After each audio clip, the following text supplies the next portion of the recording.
और अगली बड़ी खबर, इजराइल में हिजबुल्ला का रॉकेट हमला हुआ है। नॉर्थ के शहर नहारिया को निशाना बनाया गया है। रिहायशी घर पर रॉकेट गिरा है और कई जख्मी बताए जाने हैं। ड्रोन और मिसाइल हमले के बाद आग लगने की भी खबर है। इलाके में अफरा तफरी का माहौल भी है। तस्वीर आपके सामने किस तरह से अलग अलग इलाके दहक रहे हैं।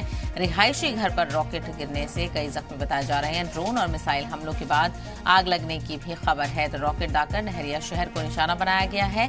जंग का आज 18वां दिन है। हमलों से तल अवीव बुरी तरह से दहल चुका है। एक सन्नाटा पसरा हुआ है और लोगों में खौफ और आशा का माहौल है। तो इजराइल में हिजबुल्ला की तरफ से भी लगातार हमले जारी हैं। रॉकेट हमला किया गया है। नॉर्थ के शहर नहारिया को निशाना बनाया गया है। रिहायशी घर पर रॉकेट गिरा है। कई जख्मी हैं। ड्रोन और मिसाइल हमले के बाद आग भी लग गई है। इलाके में आग लगने से अफरा तफरी भी मची हुई है।